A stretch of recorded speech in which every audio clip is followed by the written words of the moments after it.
Sejak kapan umat Islam menyelenggarakan salat Id di lapangan? Mari kita bahas. Muhammadiyah sejak didirikan oleh Kiai Ahmad Dahlan pada tahun 1912 banyak melakukan perubahan.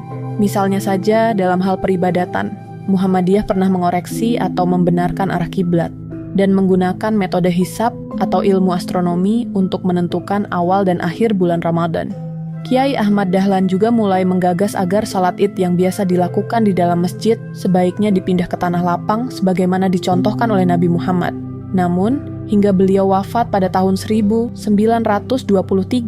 ajakan tersebut belum bisa terlaksana karena beliau menghormati Ngarso Dalem Hamengkubuwono VII dengan tetap ikut salat Id di Masjid Keraton. Baru pada tahun 1925, Muhammadiyah di bawah kepemimpinan Kiai Ibrahim berhasil menggelar salat Idul Fitri di lapangan terbuka atas seizin Ngarso Dalem. Yang bertindak sebagai imam adalah Kiai Ibrahim Hufd Bestur atau Ketua PP Muhammadiyah, dan sebagai khatib adalah Kiai Wasol yang waktu itu menjadi Ketua Tabligh Muhammadiyah. Pelaksanaan salat Id di lapangan pada waktu itu banyak ditentang. Bahkan, pemerintah kolonial Belanda menganggap pelaksanaan salat di lapangan terbuka mengganggu ketertiban umum.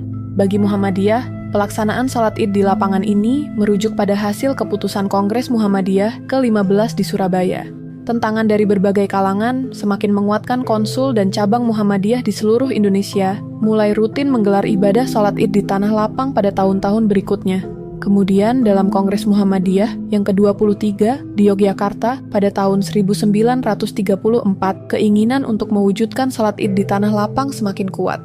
St. Nurhayati dalam buku berjudul Muhammadiyah dalam Perspektif Sejarah, Organisasi, dan Sistem Nilai menjelaskan hasil keputusan Kongres ke-23 mendorong agar pengurus Muhammadiyah mengupayakan agar pemerintah kolonial bisa memberi kesempatan bagi umat Islam untuk melakukan salat Id di tanah lapang.